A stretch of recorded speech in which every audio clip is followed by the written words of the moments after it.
Welcome back into the Alexander City Chamber of Commerce State of the Education video series. I'm Ed Kalari, President and CEO of the Alexander City Chamber. Appreciate you joining us for this series. Today we're going to sit down with Alexander City Schools Education Foundation Executive Director Jessica Sanford to talk about all the initiatives that they do to support our school system. We do appreciate them for all of their efforts, as a partnership in education is one of the prime initiatives of the Alexander City Chamber of Commerce. Of course, this video series would not be possible without the support of our sponsors. This video series presented by Central Alabama Community College. We'd also like to recognize and thank our gold sponsor, Mr. T.C. Coley, County Commissioner in District 1, as well as additional support provided by our good friends at Kobe Rise, as well as those with the Alexander City Schools Education Foundation. We thank you for your time, for tuning in. Now join me as we go sit down with Miss Jessica Sanford, Executive Director of the Alexander City Schools Education Foundation.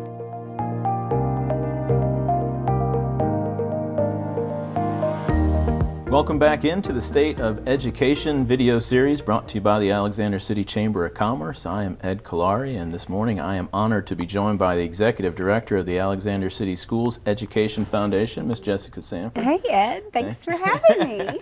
Thank you for your time. We are in the Media Center here at Benjamin Russell High School, and in full transparency, we did, to be able to go mask-free for this video series, we did request that all students kind of vacate the premises, and we are shooting this kind of while nobody's in here. So we just wanted to make viewers aware that we are abiding by the school's very strict COVID-19 protocols. But thank you again for your time this morning. For those who maybe don't know about you or the Alexander City Schools Education Foundation, tell us how you became the Executive Director. I'm a local girl, born and raised in Alexander City, so our school system, being a product of Benjamin Russell High School and our school system, is something that I'm passionate about. I have two boys that will be coming through the school system, so I want to do whatever I can to make our school system the best it can be. So I kind of ended up in this role by way of, I've worked in marketing, I transitioned to the media teacher here at the high school, and then from that I kind of rolled over to the central office into the public relations specialist for the school system, dual role,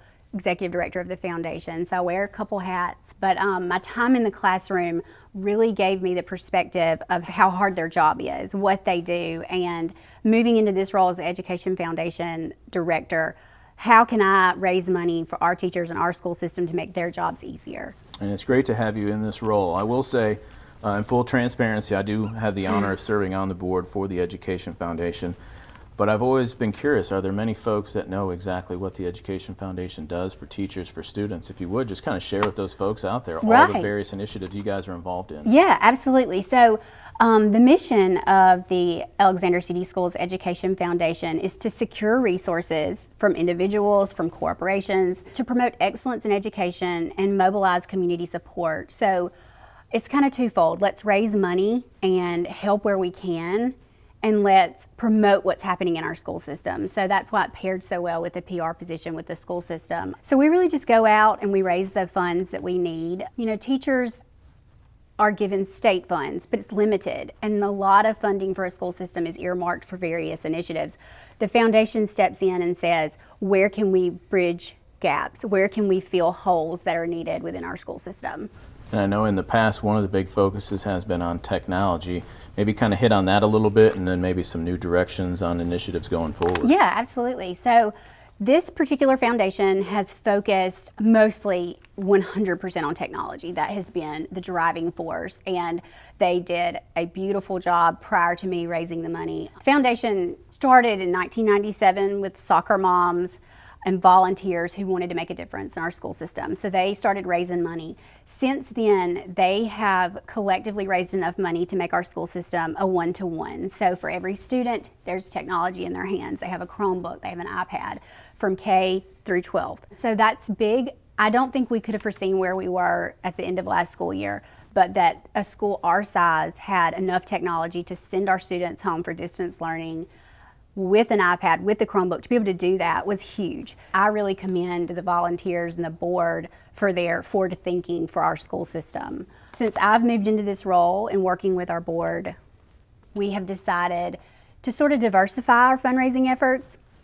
And we've identified 4 areas that we want to really focus on. One area is student safety. I think, you know, you have children, we want to make sure our kids are safe, right? We want to First make and sure that whatever they're doing, they are safe, they are well taken care of. And I think that that's a big priority in our school system. But one area that we kind of identified that we were lacking in is in our school buses. And that came in the form of just how hot our school buses are. And that's across the board. Any school district that has a school bus that's not equipped with air conditioning, it's a safety issue. Sammy Till is our past president. He was the president last year, and I think this is sort of Sammy's legacy. But last year, our school buses were so hot. And one student riding from an elementary school on a route home could be on our school bus for 45 minutes with temperatures over 100 degrees.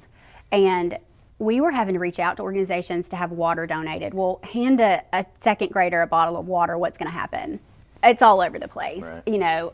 So we just felt like, how could we help the school system take care of this issue? So we just recently outfitted 20 of our school buses. Our entire fleet is now fully air conditioned, and that was a big chunk of change for the foundation. It was $175,000 that we provided to our school system to put those air conditioning units on our buses. Some of you may know Ed Allen. He's driven a bus for several years. He's the co-op teacher here at the high school also. But his number one, outside of it being safer for our students, but his biggest testament to this air conditioning being added to the buses is our discipline. Because if students are comfortable, they tend to be more well behaved. And I don't think that that was something we foresaw. That was a happy surprise for the foundation. Obviously, we've got our students in a safer environment because it's not over 100 degrees for an hour, but they're in a safer environment because discipline's down. They're staying in their seats. They're doing what they're supposed to do. So I'm really, really proud that we've been able to do that for our school system and for our students. Right, and that's a big one. I mean, I don't think people realize or the opportunity that the foundation has to bridge that gap to support the school system by providing something so meaningful. And you know, you talk about just the everyday bus routes, but I think it's also important when you talk about the athletic programs that are traveling for hours Absolutely. at a time and not having that air conditioning. So I commend you on that initiative and getting that done and doing it so quickly. Yeah, thanks. One other thing that I know is always exciting and you love to get the word out and spread the word is the teacher grants and the opportunities you provide for funding for teachers for various initiatives that they want to do or programs they want to implement in your program. Absolutely. Give us a little more information on that. So yeah, our teacher grant program, that's our second initiative. We have over 60% of our teachers, faculty, and staff are members of the foundation. Any money that they pledge to the foundation, we immediately earmark for our teacher grant program, and we put those funds right back into our school system, right back into their classrooms. Last year, we were able to give $17,000 for teacher grants. So it's an easy, quick application process. A teacher identifies a need that they have, explains how it ties to curriculum, how it ties to sort of their subject area, and how it would help improve their classroom, how it would help for their students. And so we go through all the applications, and like I said, $17,000 last year, and we covered every curriculum, all schools. We had special ed got grants. We had the art department at the middle school. I mean, just so many. Stevens was able to take money from their grant and take a classroom and make it into a STEM lab. So they took just an empty classroom and created a lab that all the teachers there can use. Nice. Our kindergarten teachers were able to purchase a reading curriculum that wasn't just for one kindergarten class. They pulled together and did their application, every kindergarten teacher, and they bought a new curriculum for reading. That component of the Education Foundation, I know that it's something that we harp on, but it's something that we're really proud of. And I think that our teachers would say that I've already had several teachers reach out and say, when can we apply for our grant this year? We have things in mind. So that's an exciting area that we hope to continue to grow as we fundraise. I think that's great too. I mean, we all know teachers underpaid as it is already, and then most of them are digging into their own pockets That's to try right. to provide materials and stuff for their students. Absolutely. Outside of school buses, the teacher grants, I know there's a couple other initiatives, maybe it's technology related or cultural experience. Kind of give us a little more insight. Briefly, we will be fundraising for technology, still a component of our fundraising efforts here with the Education Foundation. One of the things that we've talked about or discussed is ViewSonic smart boards in the classrooms, starting at Jim Pearson. Right now, especially with COVID, keeping students in their seats is a big deal. We want to stay socially distanced. We want you in your seat. So this would be technology that allows a teacher to interact on a smart board here while a student can answer questions from their iPad or their Chromebook and see that on the board. So it's keeping students in their seats, it's engaging, it's just a really, really neat sort of technology that we're looking at. We want to keep that kind of open-ended because with COVID, with distant learning, with the virtual school, there may be an area that we identify a year from now that we can help. And so we will obviously keep technology at the forefront for the foundation. And then the last thing's kind of different, it's kind of unique. It's something that I think our teachers are really excited about, is cultural experiences. So we want to have a cultural experience or a field trip, if you will, Ed, for our students to be able to, every grade level, sponsor a field trip so that they can get out of the classroom and into the subject matter. And it would have to align with the curriculum. We would go through the processes to make sure that it was an educational field trip or cultural experience. But there's a lot of students that maybe wouldn't get to do some of those things if we weren't here helping provide those experiences. You know, this is something that we're always promoting, whether it's at the Chamber or various other organizations that we're involved in, just community-wide. It's getting people involved. I think that's one of the most important things when we talk about specifically to education. And I have two little people. I know you have two little people. But trying to get parents, trying to get people in the community just involved. And to me, this is one of the better, if not the best, organization to get involved with because it supports our school system. So if you would, let people know how they can get involved with the Alexander City Schools Education Foundation. Okay, so we are a board of 25. Each year, several people roll off. We're always looking for, you know, whether you're a parent or involved in our business community, to come on our board, see exactly what's going on. It's great insight. Obviously, with COVID, I'm not in the schools as much. I don't have volunteers in the schools.